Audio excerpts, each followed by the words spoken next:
Assalamualaikum warahmatullahi wabarakatuh.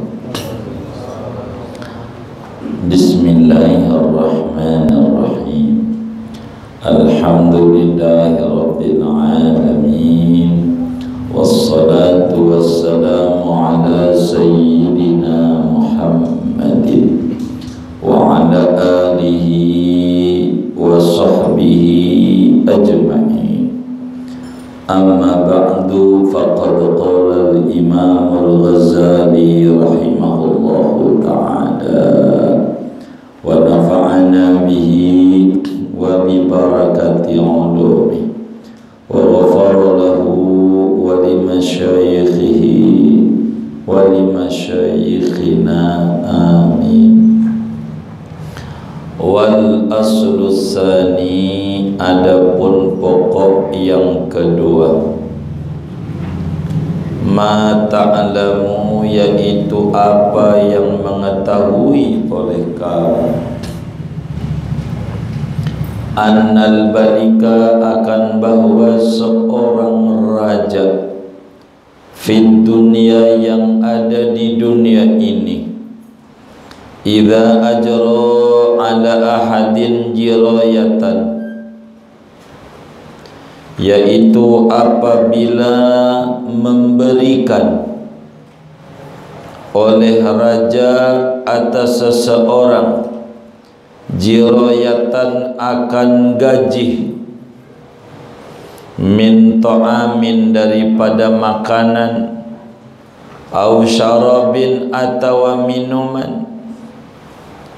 Jadi jirayatan akan bingkisan, gaji dah, bingkisan, min ta'amin, daripada makanan, au syarabin, atau minuman, au kiswatin, atau pakaian, au darahima, atau uang perak, au dananira, atau uang emas, ma'dudatin, yang terhitung jumlahnya, faniyatin, yang habis, yang binasa. Fa innahu, maka sesungguhnya raja, yastakhdimuhu, yaitu menyuruh berkhidmat oleh raja, hu, akan orang yang diberi gaji, beriadiat, ana al-laili, pada tengah-tengah malam, yakni sepanjang malam, wan nahari, dan siang, ma'ama fi dzalika minadz-dzulli was-sighari, serta apa yang ada pada demikian itu berkhidmat,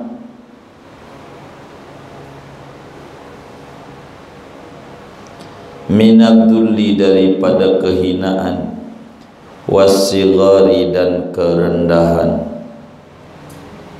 wa yaqumu ala ra'sihi,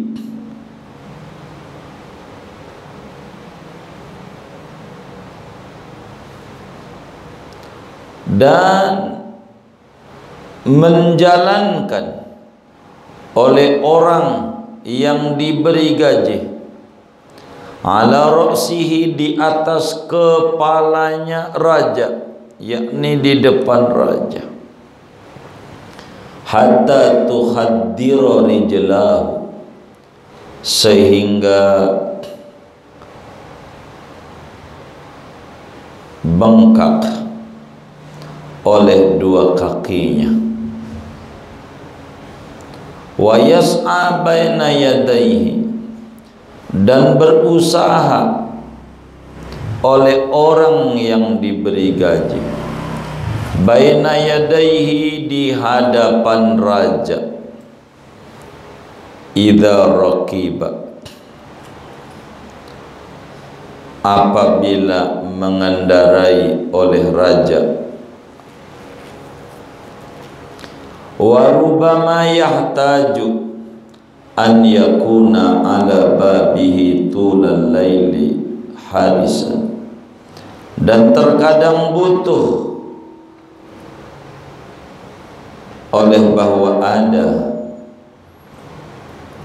oleh orang yang diberi gaji ala babihi, di atas pintunya raja, tulal laili, pada sepanjang malam, harisan, yaitu security, satpam, penjaga, wa rubbama yabdu lahu adun, dan terkadang nampak bagi raja oleh musuh, fayahtaju an yuqatila aduwahu, maka butuh oleh dia akan bahwa melawan oleh dia akan musuhnya raja, fayabdula ruhahu, maka ia berikan akan nyawanya dia, allati la khalafa anha li ajlihi, yang tidak ada gantinya daripada ruh, li ajlihi, karena lantaran raja,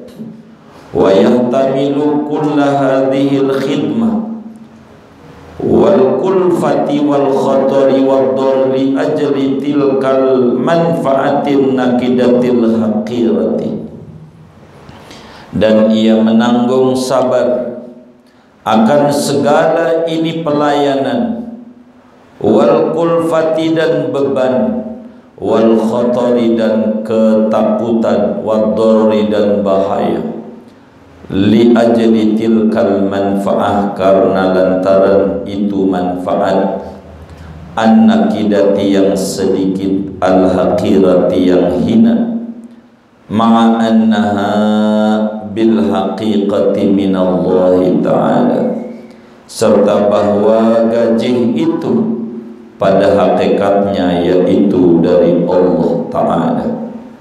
Wa innama huwa bimanzilati sababin fi dhalika, hanya saja dia, si raja, yaitu dengan pangkatnya perantara, sebab, wakil pada yang demikian itu.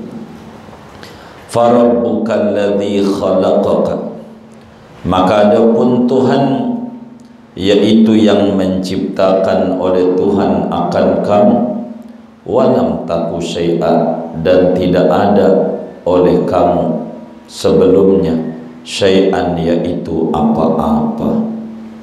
Summa rabbaka, kemudian mengasuh, merawat oleh Tuhan akan kamu, fa ahsana ilaika tarbiyata, maka membaguskan Tuhan kepadamu akan perawatan, pengasuhan.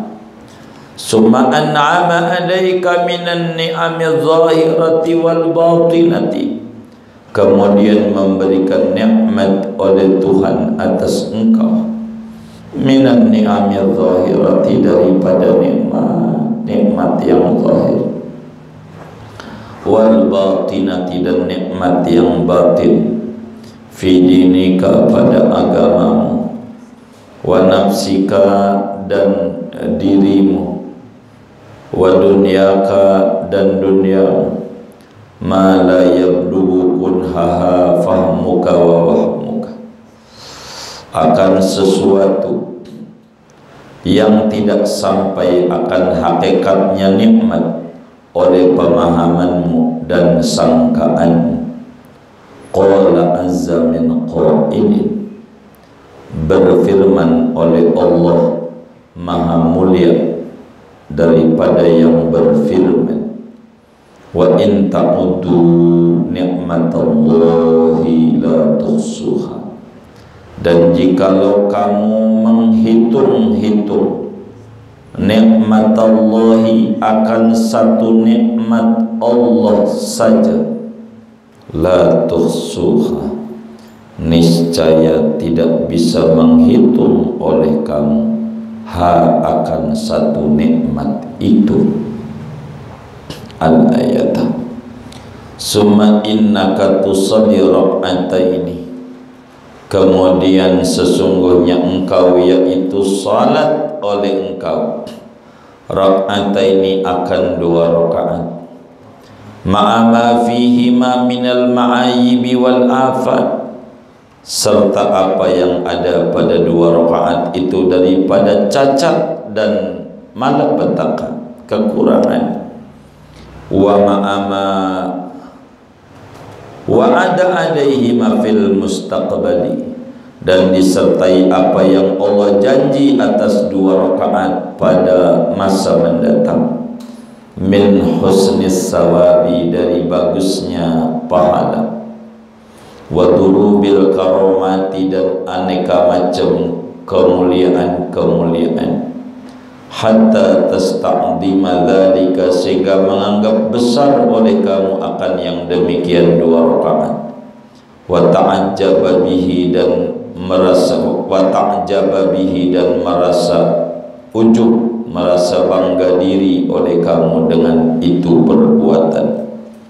Falaysa dzalika min sya'ni aqilin idza nadarta, maka tidaklah yang demikian itu ujub, yaitu daripada perilaku orang yang berakal cerdas, idza nadarta, apabila merenung oleh kamu.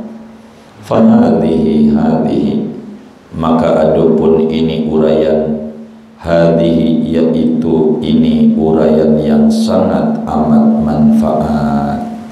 Wallahu a'lam bishawab. Saudara-saudara sekalian yang mulia, semua kita pengen hidupnya bahagia.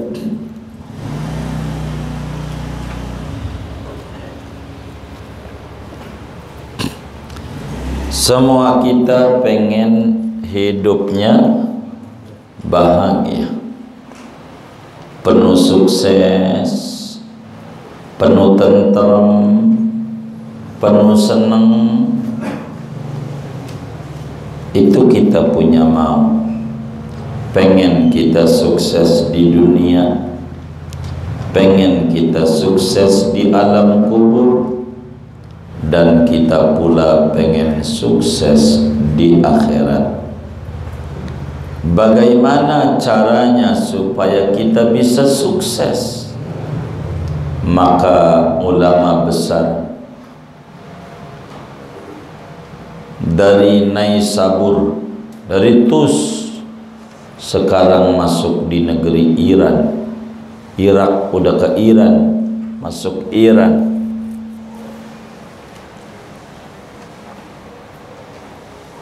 Al-Imam Ghazali qaddasallahu sirrahul aziz memberikan resep kepada kita, memberikan kiat-kiat kepada kita, memberikan training kepada kita, supaya kita menjadi hamba Allah yang sukses di dunia, sukses di kubur, dan sukses di akhirat. Ditulislah kitab yang kita baca ini, Minhajul Abidin, metode kiat-kiat orang yang beribadah supaya sampai ke surganya Allah Subhanahu wa ta'ala. Dan dijelaskan oleh Imamul Ghazali bahwa tahapan menuju sukses itu ada 7 tahap yang harus benar-benar kita lalui, mau tidak mau. Tanpa melalui ini sulit kita mendapatkan kesuksesan. Bisa jadi kesuksesan yang ada adalah kesuksesan semu yang tak punya nilai sukses di mata Allah Subhanahu wa ta'ala.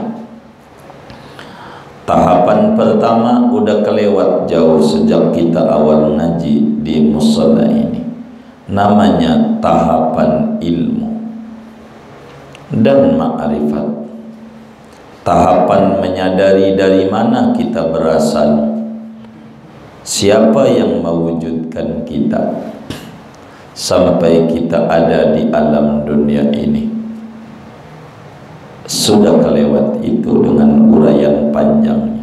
Kedua, setelah sadar kita yang ngadain adalah Tuhan yang suci, Tuhan yang kuasa, Tuhan yang maha menentukan, adalah keinginan kita untuk dekat dengan Tuhan. Kata Imam Ghazali, enggak bisa kita bisa dekat dengan Tuhan kecuali kita harus menyelami kesucian Tuhan dengan cara bebersih diri, yaitu memasuki tahapan kedua, bertaubat. Bersihkan kita supaya kita enggak ada virus zahir dan virus batin. Bertaubat dengan segala hal-hal aturan taubat sudah dibedah. Sesudahlah kita taubat benar, maka tidak cukup, kata Imam Ghazali. Maka ternyata ada rintangan pengen dekat sama Allah. Ada kalanya rintangan itu urusan duit, ada kala rintangan itu istri, anak, atau teman. Ada kalanya rintangan itu setan, dan yang terbesar rintangan itu adalah hawa nafsu. Ini namanya rintangan. Bagaimana cara menguasai diri supaya tidak terbebani oleh duit, dan seterusnya. Kalau orang, bagaimana kita supaya tidak menjadi bingung? Dulu waktu bujangan enak kita ngaji, punah bini lebih enak, udah ada yang masakin gak keganggu. Udah punya bini kagak boleh ngaji juga sama bini, ngaji mulu, kopi ribut lagi. Makhluklah yang ganggu, termasuk makhluk yang halus yang kagak kelihatan oleh mata. Korosu, kopi rokok samsu, corona, kopi rokok sampurna. Nganggulah sama kita, terganggu. Makhluk ada aja yang mengganggu. Loloslah ini, maka ada setelah rintangan ada kendala. Bagaimana merapikan kendala supaya kita bisa mengendalikan? Ada kendala rezeki, ada kendala masa depan yang dirasa suram, ada kendala kesulitan-kesulitan hidup, belum lagi tentang ketentuan Allah. Ini harus dihadapi, dan itu sudah diurai. Ada tawakal, ada tafwid, ada sabar, ada ridho, sudah kita bedah. Lanjutlah kalau orang pengen sukses menuju tahap kelima, namanya tahapan harap-harap cemas. Disinilah orang harus ada termotivasi untuk hidup sukses, baik di dunia maupun di kubur maupun di akhirat. Diteranginlah oleh Imam Ghazali apa itu khauf, apa itu roja. Lolos itu masih ada tahapan ke-6 dan ke-7, dan malam hari ini pembahasan lanjutan tahapan ke-6, yaitu malapetaka, benalu kesuksesan. Apa itu di antara benalu kesuksesan? Maka malam hari ini kita membedah benalu kesuksesan. Namanya disebut ujub. Ujub. Apa itu ujub? Merasa bangga diri dengan pencapaian yang dia dapat. Gua hebat, gua paling anunya, gua paling rajin sedekah, gua paling rajin baca sholawat, gua paling rajin baca ratib, gua paling rajin apalagi ya, sholat malam, gua paling rajin sholat duha, gua paling rajin apalagi baca Quran, apanya? Muncul gua, anak, sifat ananiyah, merasa dirinya, bangga diri. Bagaimana supaya kita nggak jadi orang bangga diri? Imam Ghazali ngasih resep biar kita nggak ujub. Caranya, kata Imam Ghazali, bagaimana kiatnya supaya kita bisa menghilangkan benalu daripada kesuksesan yang namanya ujub. Benalu itu apa ya? Wah, istilah zaman sekarang, virus yang paling gampang. Bagaimana caranya menghilangkan virus ujub? Yang virus ini jauh lebih berbahaya daripada virus corona. Itu merusak pada badan doang, berujung pada mati. Itu virus corona. Tapi virus ujub bukan merusak badan, merusak pikiran dan mindset, merusak iman, dan merusak nikmat kubur, dan merusak nikmat akhirat yang berujung masuk neraka gara-gara ujub, bangga diri. Ana khairun minhu, tinggian gua lah dibanding Adam. Adam dari tanah, gua dari api. Gua ibadah dari dulu. Adam, gua ibadah belum dicipta. Ngapa juga gua sujud sama Adam, orang kemarin? Begitulah virus ujub yang memunculkan ketakabburan sebagai varian barunya, turunannya. Bagaimana cara menghilangkan ini? Saudara, Imam Ghazali mengasih resep yang jitu, yang kalau kita ulang-ulang di rumah, diingat-ingat, kita bakal hilang rasa ujub, yang muncul rasa syukur. Lakal hamdu ya Allah, lakal hamdu ya Rabbi, lakal hamdu ya hasbi ala hadhihi ni'mah. Bakal muncul alhamdulillah ala ni'matillah, alhamdulillah ala barakatillah, alhamdulillah hamdan yuwafi ni'amah wa yukafi'u mazidah, alhamdulillahi rabbil alamin. Bakal muncul itu. Nggak bisa nih muncul ini kalau virus ini belum hilang. Sulit. Bagaimana caranya? Kata Imam Ghazali, karena beliau ahli filsafat, supaya kita logikanya sehat, diajarkan pola pikir. Kata Imam Ghazali, ada seorang raja. Kata Imam Ghazali ini, ada seorang raja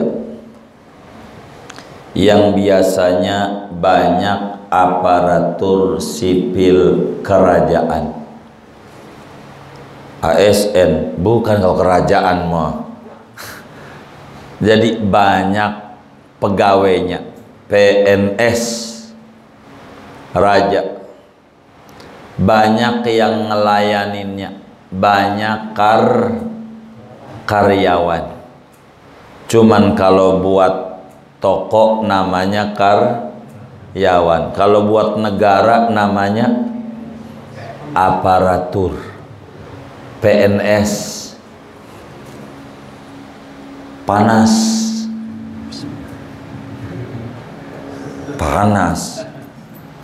PNS panas, kagak, gua ganti juga di asin,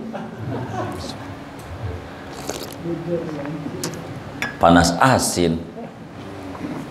ASN asin.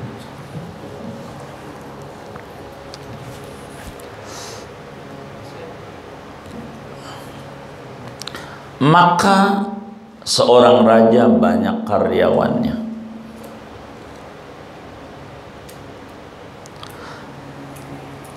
Karyawan ini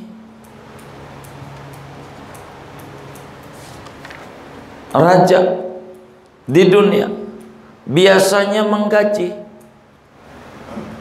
memberi gaji tiap bulan, kasih gajian kepada karyawan, kepada pegawai kerajaan, kasih gaji tiap bulan.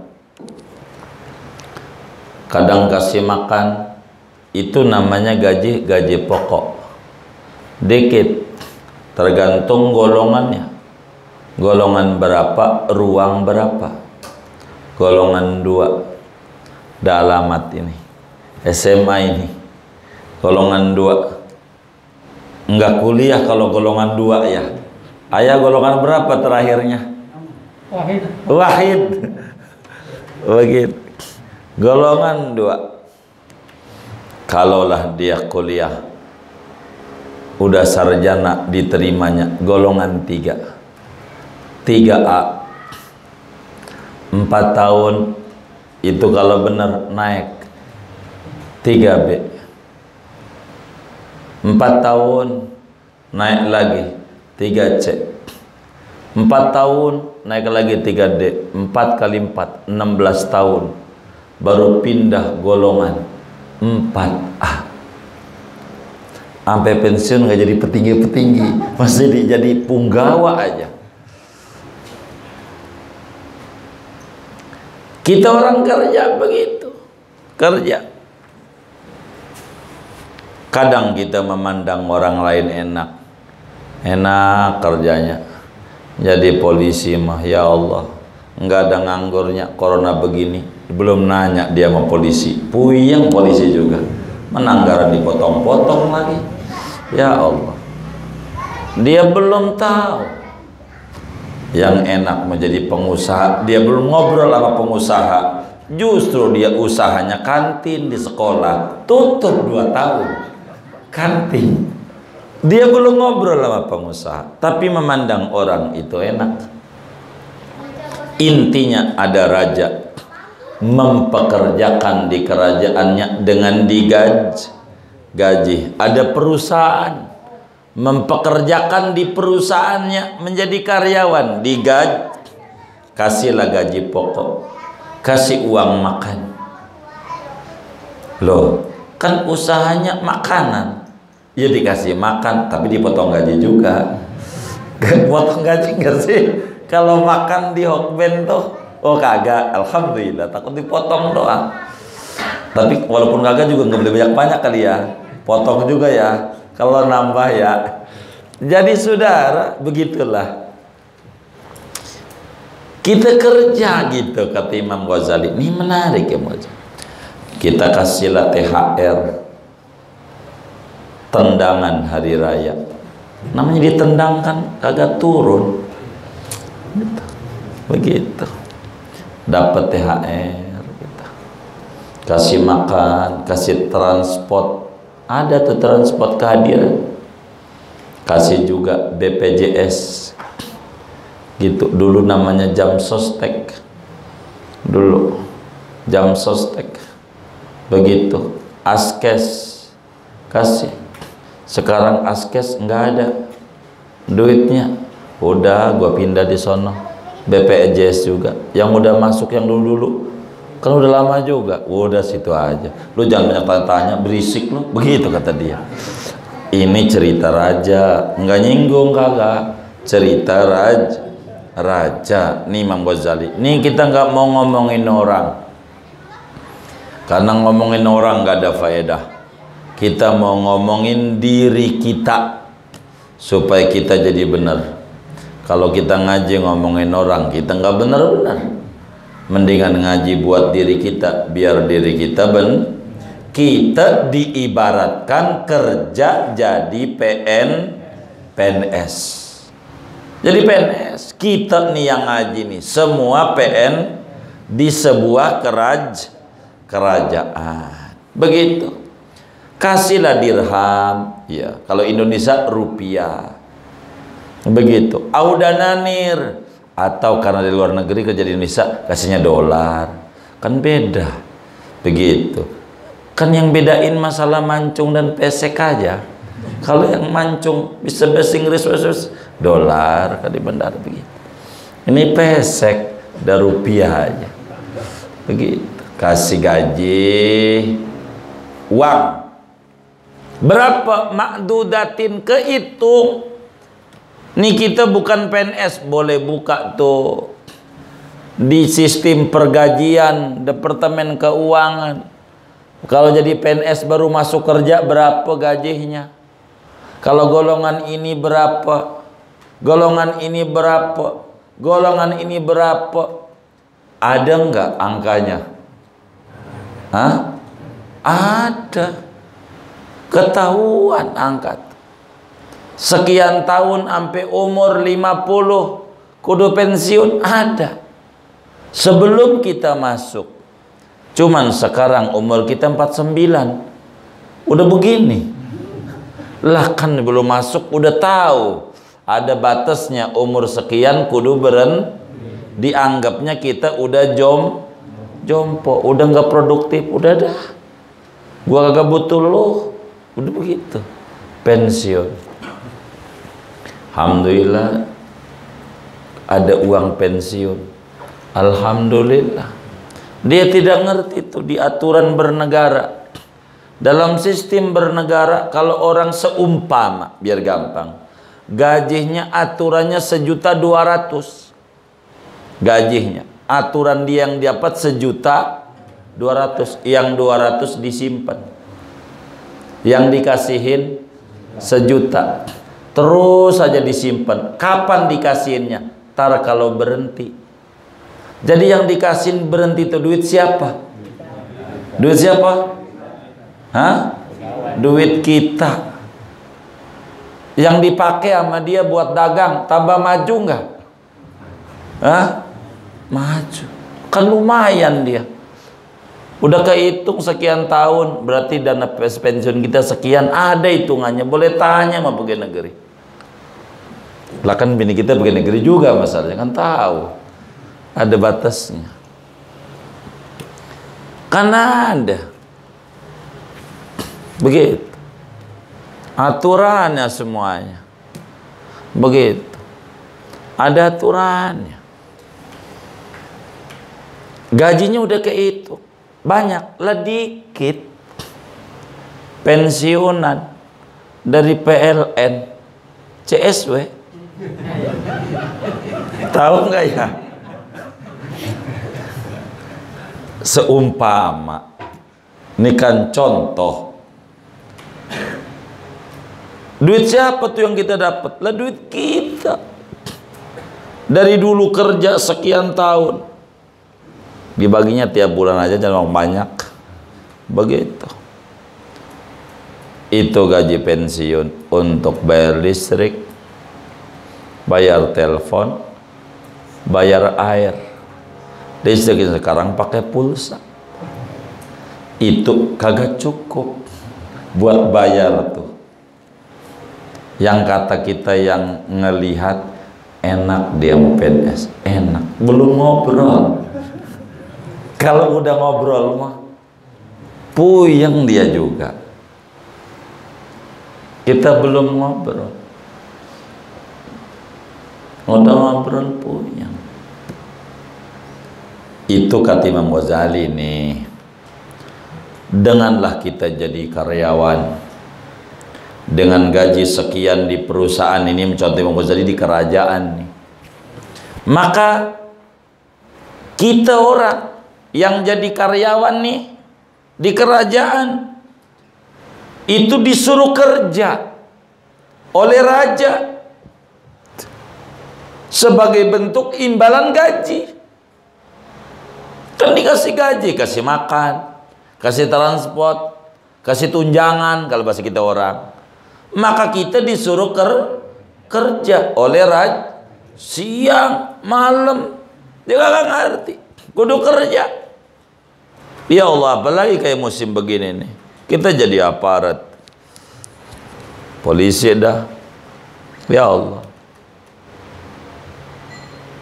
Lebaran suruh panggil di jalan tol kudu diri panasan, puasa. Tapi emang kudu surga ya begitu. Nilang kagak boleh.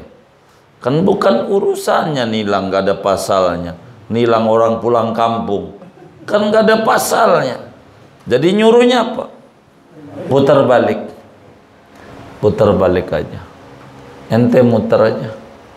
Nyuruhnya begitu. Nilang kagak. Tapi emang karena dia tugasnya, ya kudu dijalani sebagai imbalan dari gaji kita sebagai karyawan. Hujan kudu jalan, pagi-pagi kudu keluar dari rumah, siang malam. Kata Imam Ghazali ini, ma'ama fi dzalika minadz-dzuli was-sighar. Udah kerja siang malam, emang enak kagak? Amadandru diomelin. Ya Allah, udah capek masuk kantor diomelin sama komandan regu Danru, pimpinan kita. Aduh pusing banget, pusing. Bos ngomel-ngomel di kantor, mendingan pulang, diomelin sama bini gitu. Danti komandan istri. Ya Allah, apa enggak pusing tuh? Coba hidup kerja diomelin, dan kita siap babak belur kaki kita ampe bengkak kerja, ampe jatuh demi raja supaya aman. Begitu. Kalau raja sudah jalan, kita di depan. Kalau ada macan yang diterkam dulu, lah kita. Begitulah kerja di kerajaan.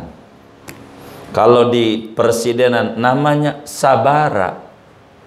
Bener nggak ini? namanya sabara. Namanya sabara. Itu kalau ada orang demo, sabara tuh barisannya di paling. Iya, emang begitu. Itu begitu. Sepanjang yang saya tahu, itu begitu. Pokoknya begitu. Nyemprot gas air mata. Iya, kayak begitu. Capek dia. Disemprot teman kita. Ketemu waktu itu SMP-nya bareng, enggak disemprot, diomelin oleh komandan. Apa enggak pegel itu? Begitu kata Imam Ghazali. Capek kita di kantor, bos ngomel-ngomel yang kagak.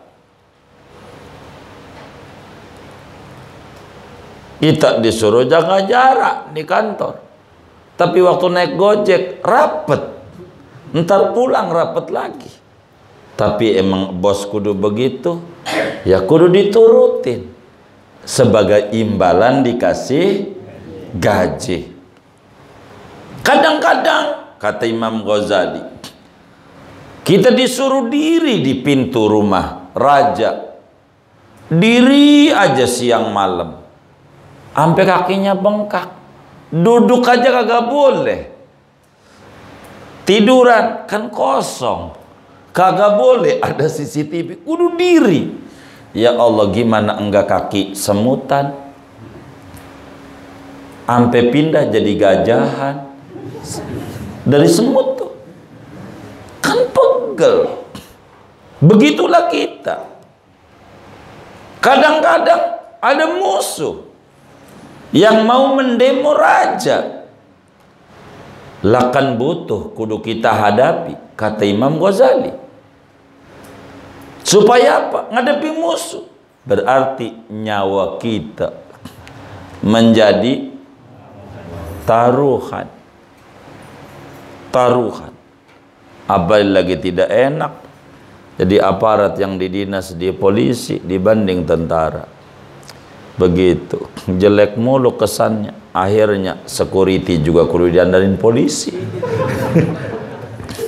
Jadi keliru nangkep. Nih polisi apa security? Enggak tahu. Security girang udah kayak polisi. Polisi jadi turun pangkatnya. Tapi kita sebagai bawahan emang begitu apa maunya raja? Iya, emang begitu. Sebagai imbalan dari gaji yang kita ambil. Kan begitu. Nih Imam Ghazali nih. Emang kali dari dulu sampai sekarang sama-sama juga kali ya. Begitu. Itu nyawa kita korbanin buat ngadepin musuh raja. Yang tidak ada gantinya, harga nyawa. Hanya demi raja. Begitu kata Ghazali. Dan kita siap menanggung segala macam pelayanan, hujan, panas, bahaya di jalanan, belum dicurigai, sebagai bentuk imbalan gaji yang katanya ada pensiunan enak. Begitu. Padahal kata Imam Ghazali, semua gaji itu, baik itu raja ngasih atau bos di perusahaan, itu semuanya hakikatnya Allah yang ngasih. Dia mah cuman wakil Tuhan. Bahasa Imam Ghazali, bimanzilati sababin, pangkatnya kasir. Dia mau kasir Allah. Kan bukan dari dia tuh gaji. Dari pajak-pajak yang diambilin dari kita. Ada PPN, ada PPH. Begitu kita punya tanah, kita jual, maka kita diambil pajak. Namanya pajak penjualan. Potong lagi. Sama kerajaan, sama raja, pajak penjualan. Bisa 2,5%, bisa 5%, tergantung itu. Habis itu kita beli mobil, pajak. Pajak apa? Pajak apa? Hah? Wah, nggak ngerti pajak nih, kudu kuliah ini. Pajak pembelian. Iya, punya barang. Pajak pembelian mobil. Duit kan udah dipotong tadi. Jual tanah. Ini duit dari jual tanah itu. Kan udah dipotong pajak. Udah dizakati. Ini kudu zakat lagi. Beli mobil. Namanya pajak pembelian.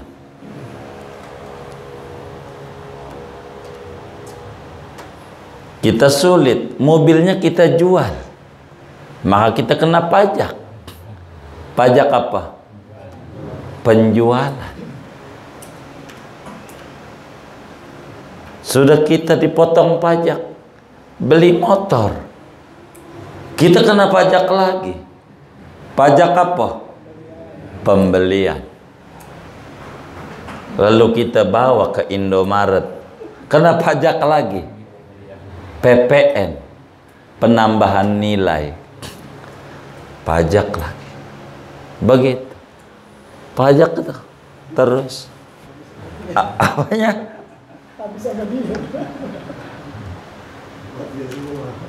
Apanya? Masa? Begitu. Pajak. Lah perut kita lapar, datang ke rumah makan. Baru datang, kena cas parkir 5.000. Baru masuk doang.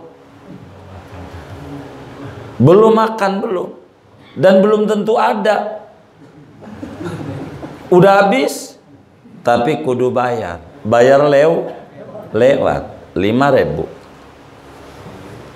Bayar lewat. Tapi kalau ada kotak amal masjid, pura-pura merem. Ada nggak yang kayak begitu tuh? Nggak ada, alhamdulillah.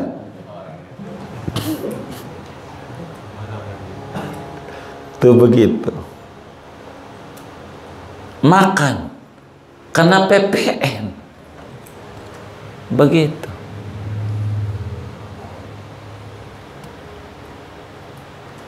Kita pengen buru-buru lewat jalan tol, kudu naruh duit dulu sama dia. Naruh duit. Gitu. Satu orang 100.000 aja kali sekian kan lumayan. Naruh duit. Boleh lewat. Karena kita udah naruh duit dulu. Ngantrinya lama, padahal duit udah duluan kita kasih. Mau masuk susah. Kan kudunya jangan dihalangin, kan udah bayar dulu. Kan begitu. Sakit kita, bayar dulu. Bayar. Ngantri. Padahal duitnya udah duluan. Begitu. Itu begitu. Tuh namanya. Hakikatnya semuanya dari Allah. Bos gaji kita tiap bulan itu sebetulnya yang ngegaji Allah. Kalau bos mau kasir Allah, dari Allah. Enggak boleh dia sewenang-wenang kepada karyawannya, diatur oleh Islam. Namanya kitabul ijarah, hukum perserikatan pekerjaan. Diatur. Aturannya ada. Tapi fikih kita enggak pada bagian itu. Hukum kuli kata kita orang kasarnya.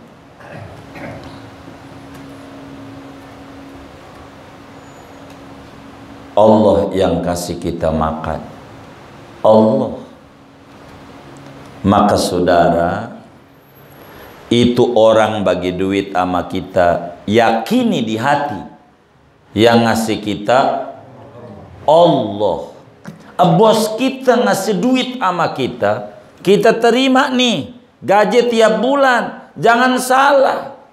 Jangan kita kata bos, Dul, namanya si Dul, gaji udah gua transfer, yoi. Jangan yoi, jangan alhamdulillah, jangan. Bagaimana kita harus ngomong ketika transferan gaji masuk? Ya Allah, saya yakin ini dari engkau gaji, dari engkau gaji, dari engkau. Adapun bos di perusahaan itu wakil engkau, yang ngasih ini engkau. Alhamdulillah ya Allah. Tapi saya bertanya, engkau masih ngasih rezeki yang saya ini untuk apa ini gaji? Tanya. Kalau dapat gaji itu tanya untuk apa ini? Kau masih ngasih rezeki sama saya nih, biar kita enggak digunakan sembarangan. Tanya. Kalau kita dapat duit itu tanya sama Allah, ya Rabb. Enggak mungkin. Kau perhatiin nama saya. Kalau bukan untuk saya lebih dekat dengan engkau.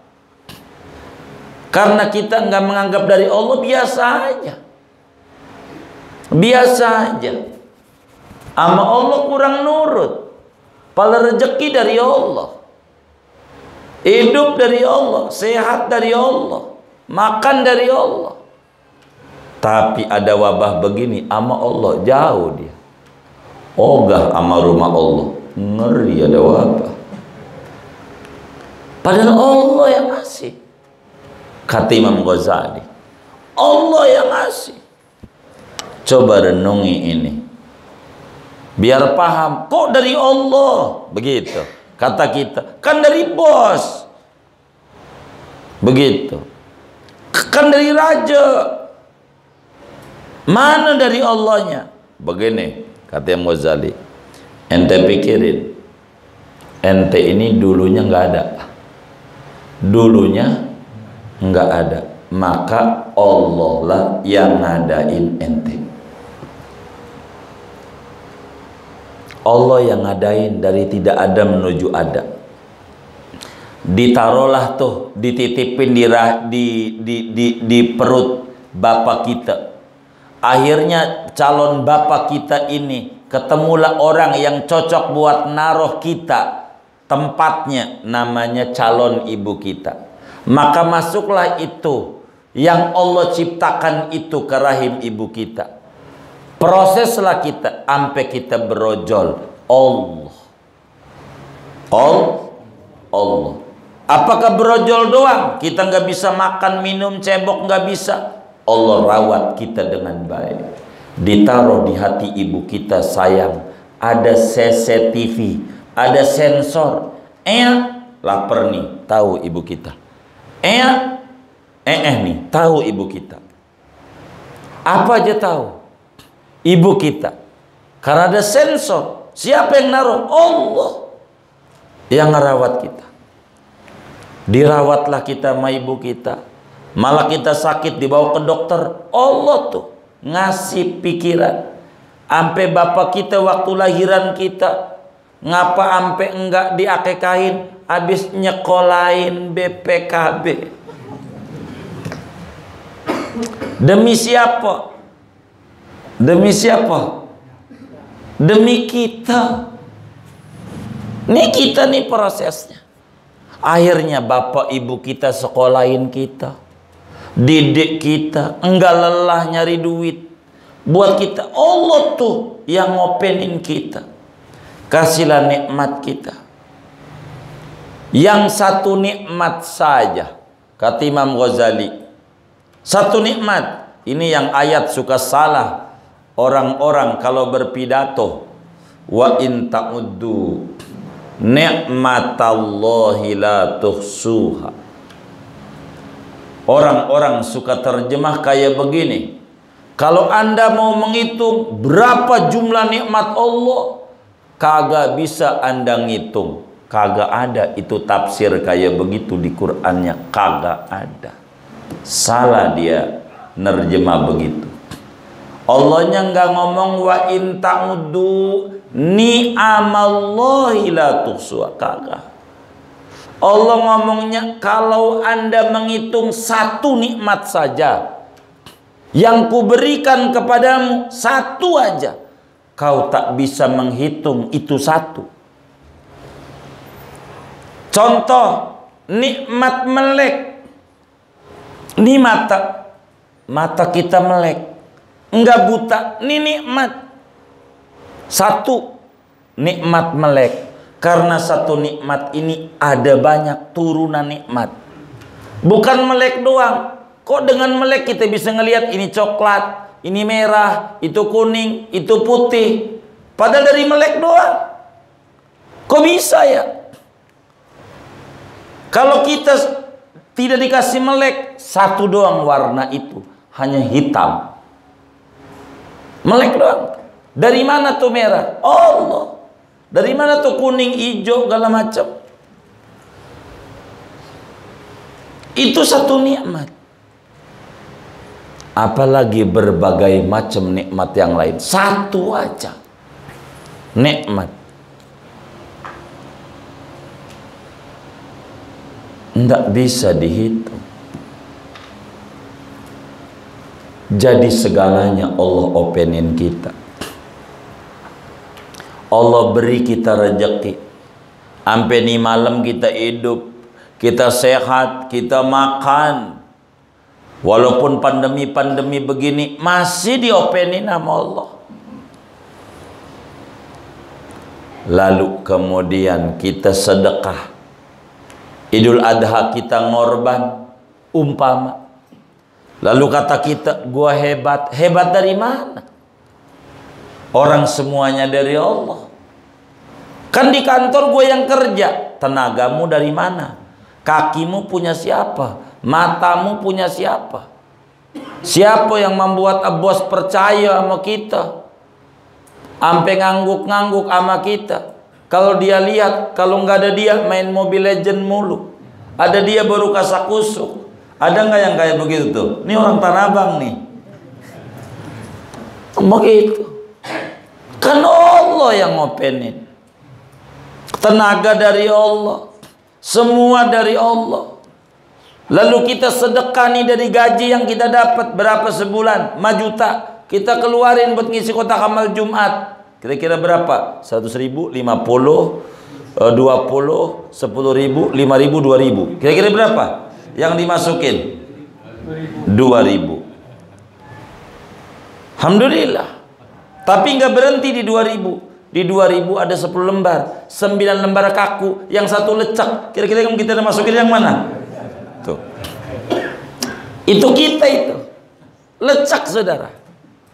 Tapi Allah janji. Kan duit dari Allah. Tenaga kita dari Allah. Kalau Allah kasih sakit kan nggak diterima sama kerja juga. Ini kan semuanya dari Allah. Allah kasih sama kita tuh. Biar gampang, 5 juta lewat bos kita. Itu namanya kasir Allah. Kasir doang. Teller tuh bukan duitnya, walaupun banyak. Wih, enak tuh teller pegang-pegang duit mulu. Ngobrol sama dia, mumet dia. Begitu. Karena dia kasir. Maka kita ini bos nih kasir. Allah yang kasih sama kita semuanya. Anggap 5 juta gaji kita sebulan.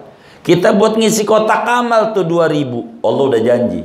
La in syakartum la azidanakum. Ende bersyukur dengan 2.000 masukin, ane kasih tambahin lagi. Wa ma anfaqtum min syai'in fa yukhlifu. Saya kasih lagi. Dari Allah, coba. Allah tambahin lagi. Kayak rambut pala dicukurin mulu, gondrong lagi. Enggak kayak alis, enggak pernah dicukur, gondrong enggak? Kagak.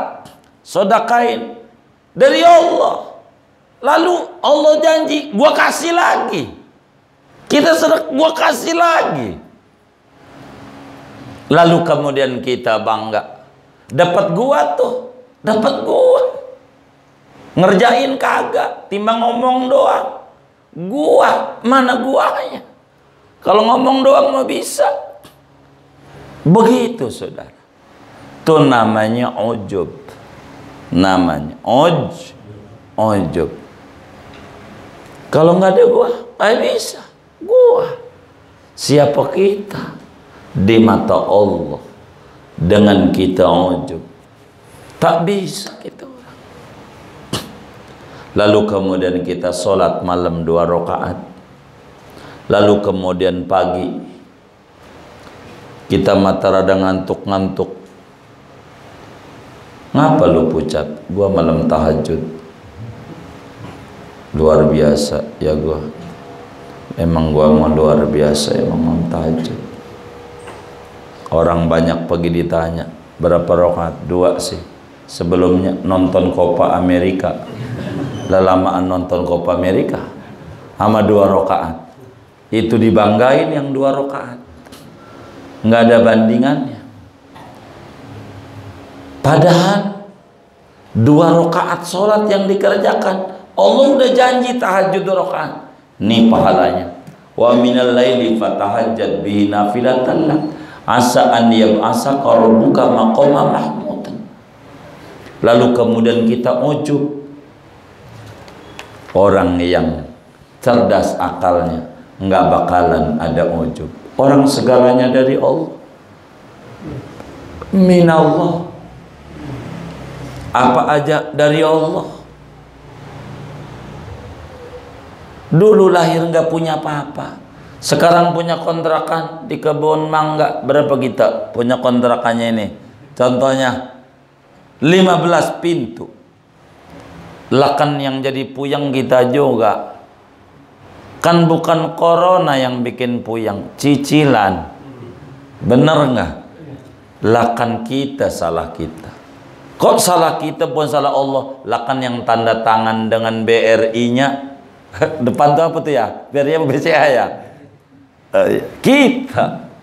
Lakan salah kita. Jual aja dari 15 pintu 1 pintu. Biar nggak puyeng untuk menutup yang ada. Kan nggak ada, kan asalnya juga nggak ada.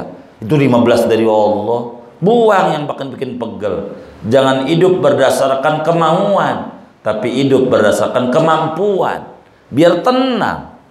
Begitu. Sehingga kita nggak nyalain Allah, masih banyak penikmat Allah. Lalu kita menggerutu. Aduh, bagaimana ini? Bagaimana ini lockdown. Berat badan nambah. Apa enggak makan banyak itu? Ya Allah. Lalu kita jelek. Kayak begitu.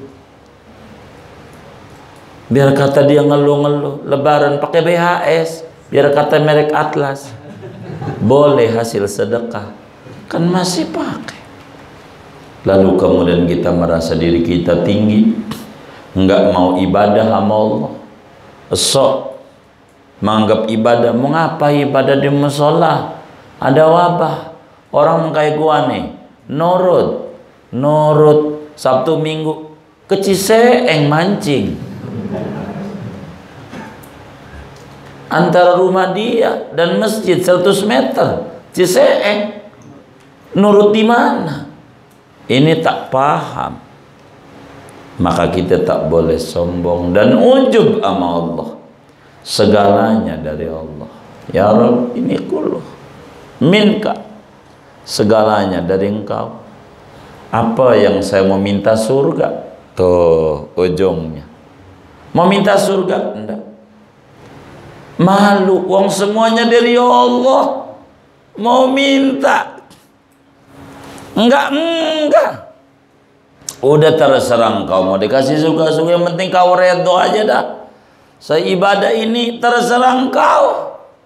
Saya enggak surga, udah engkau dah, ridhomu aja dah. Saya cuman mengabdi. Begitulah ibarat PNS, saya mengabdi. Kata kau kerja di rumah, siap. Kata kau suruh masuk, imbalan. Masa disuruh ibadah sama Allah nggak mau?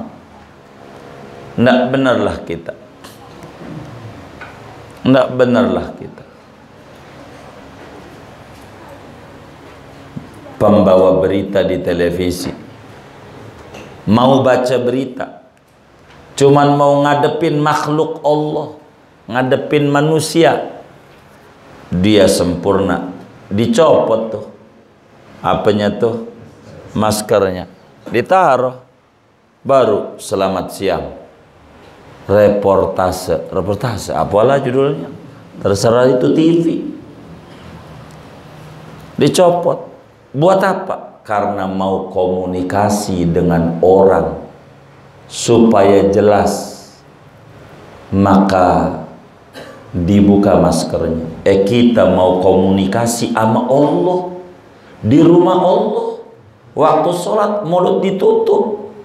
Emang lebih tinggi manusiakah dengan yang nyipta manusia? Bila jurnalis saja mau ngomong sama manusia, dibuka maskernya. Kita mau munajat sama Allah, ditutup mulutnya.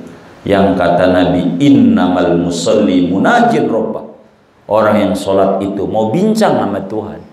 Lalu kita tutup rapat, seakan-akan Tuhan itu menjijikan nama kita. Dan ini adalah enggak niat itu.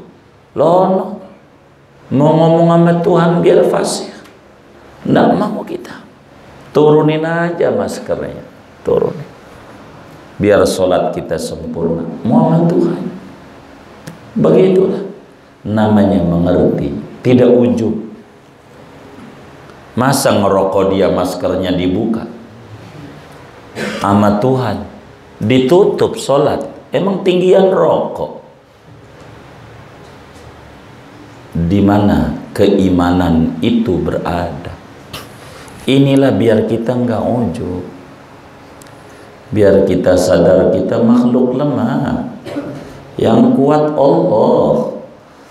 Maka kita ini lemah, dan ini salah satu kiat biar kita tidak ujub. Orang yang cerdas tidak bakalan ada ujub di hatinya. Karena itu kata Imam Ibnu Athaillah As-Sakandari dalam hikamnya, membaca kalamnya Imam Ghazali tapi dengan bahasa sastra. La tufrihu kata'ah li'annaha barazat minka wafrah biha li'annaha barazat minallahi ilaika. Kata Ibnu Athaillah, jangan sampai kebaikanmu membuat kau bangga diri, tapi banggalah karena kebaikan itu datang dari Allah melalui dirimu. Terima kasihlah sama Allah, kau kuat sholat, kau kuat ngaji, kau kuat baca ini baca itu. Yang hebat adalah Allah yang memberikan segalanya kepada kita, dan kita kudu banyak tunduk sama Allah subhanahu wa ta'ala.